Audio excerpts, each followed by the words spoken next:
We were going to start off by discussing why Jagmeet Singh is a bad choice for Canada. However, that has been moved to the end of the podcast as we have bigger news first. We will go over the updates to the American election of Donald J. Trump to the presidency.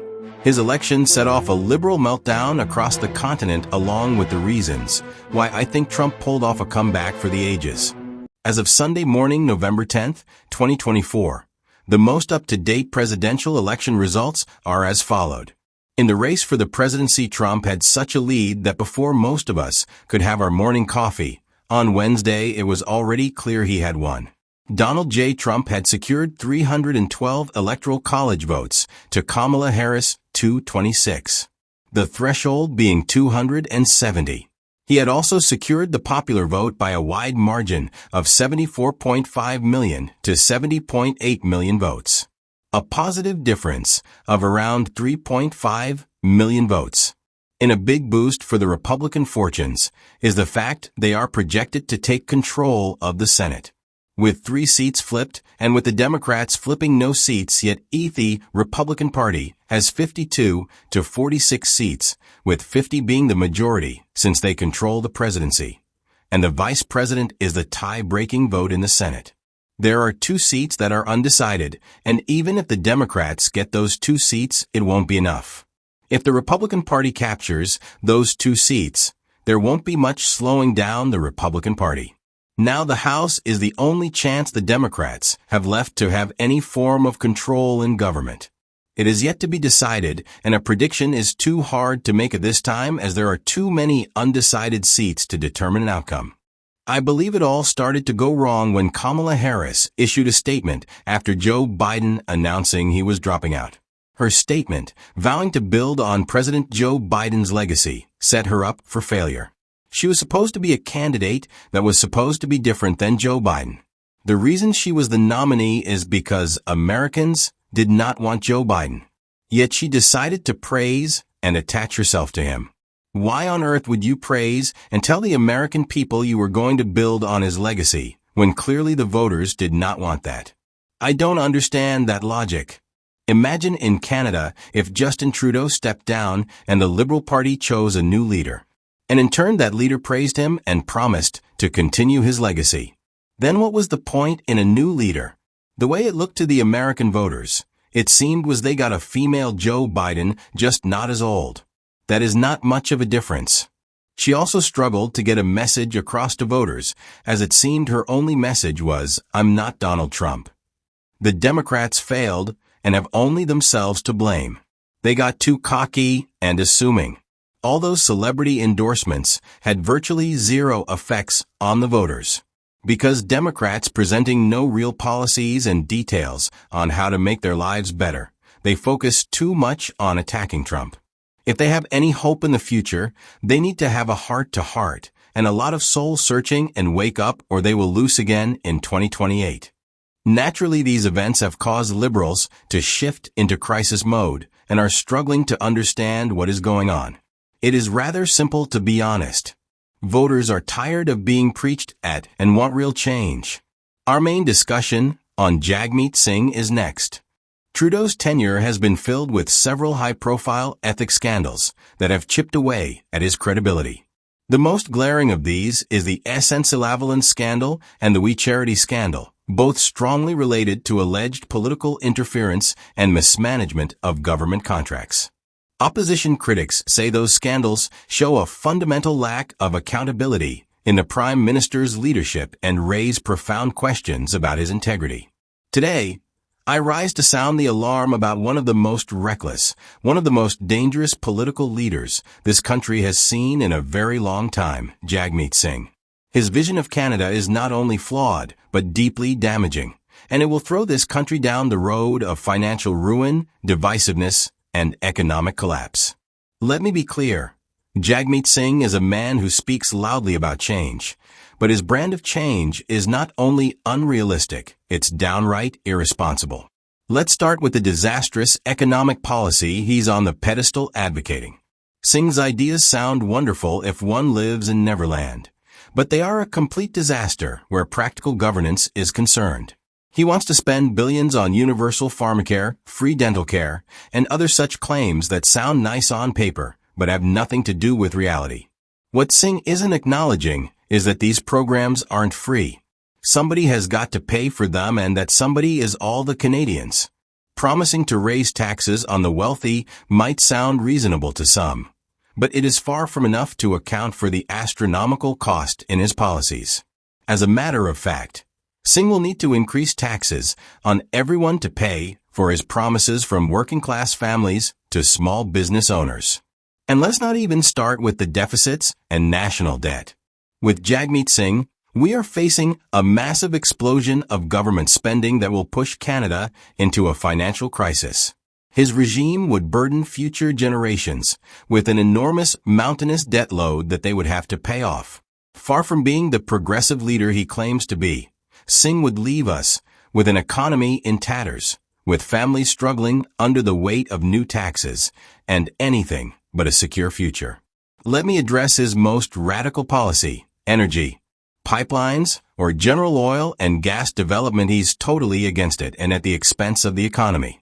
He has zero consideration for the economic value of Canada's natural resources or the worth of millions of Canadians reliant upon energy-related jobs. For provinces relying so heavily on the energy sector, like Alberta and Saskatchewan, Singh's policies would be a death sentence to their economies. Through the years, his NDP has advocated for banning pipelines and ending oil sands development in the name of climate change, but at what cost? Whole industries he would rip out, and not one job left in their wake. A case in point would be the massive job losses if these companies go bankrupt, leading to further social instability as a result of entire communities not having their primary source of subsistence. Singh's radical environmental agenda is completely divorced from the reality of Canada's energy needs and those of the global economy. Canada is a major energy exporter, and, for better or worse, energy is integral to our economic stability. Jagmeet Singh's refusal to recognize this fact puts our entire economy at risk, all in the name of ideological purity. It's not just his economic and energy policies that have raised red flags. Under his leadership, Jagmeet Singh's rigid ideology and inability to see beyond his own narrow worldview have been on full display. His proposals are pie in the sky and utterly out of touch with the economic challenges everyday Canadians are facing. Let's take a closer look at his proposals for universal pharmacare and free dental care. These are not only expensive, but irresponsible and unrealistic. Singh does not have any concrete plan to finance all these proposals without plunging the country into debilitating debt. All these promises would sound nice to the common people, especially to those who have less in life, but they do not take into consideration the economic realities of successfully running a country. With Jagmeet Singh, our taxes would be higher, jobs fewer, and national debt greater, all in exchange for promises not to be kept. Jagmeet Singh is a man who is driven by ideology rather than reason or reality. His policies are not based on what will work for Canadians, but rather on what he wants to believe. He understands absolutely nothing about how markets work, how global trade works, or how economies actually grow. His leadership is based on ideological purity and not on practicality, not on the needs of the people. He has no vision on how to pursue such things as sustainable growth, job creation, or even running a national economy. And let us not forget, Jagmeet Singh is not only inexperienced, he is completely untested at the federal level. Singh has zero experience running a government. His entire political career has been spent as a provincial politician, and now he leads a party with only a handful of seats in Parliament. He has shown himself to be completely incapable of handling the complexity of national governance. His leadership, such as it is, has been more about posturing than about real decision-making. His inexperience comes out loud and clear in the way he handles crises. On any national security threat or economic downturn in Canada, do we want a leader who is more interested in virtue signaling than actually solving problems? Of course not. We need somebody that has experience, judgment, and capability to make hard choices, somebody tested in the trenches of leadership. And that somebody is not Jagmeet Singh. Third, Singh is divisive in his rhetoric, which is dangerous for Canada. While he acts the uniters, the fact of the matter remains. His words and policies serve only to divide Canadians. The constant focus on identity politics, on grievances, and creating division between regions, races, and social classes does little to bring the country together. Instead of uniting Canadians, Singh would tear us apart.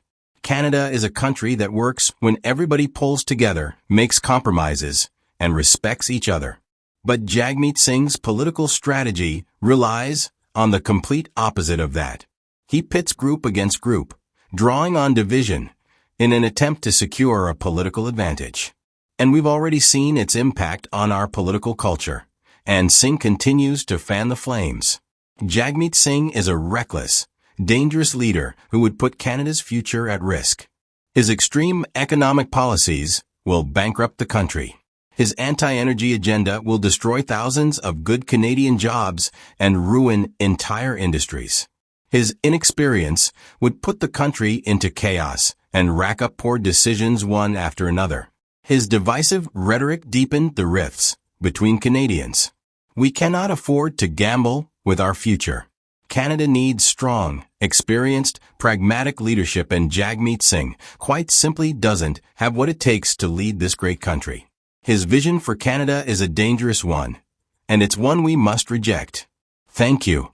As we finish up this episode of Emperor Dynamite Unchained Speech, I would like to share a few final thoughts with you. It has been a momentous week with everything going on. Donald Trump's return to presidency would have a lot harder had Democrats not made critical mistakes.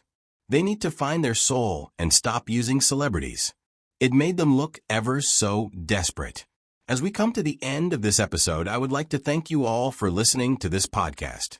You might see small format changes as adjustments are made. I would greatly appreciate any feedback you may have. Thank you all. P.S. Trudeau sucks.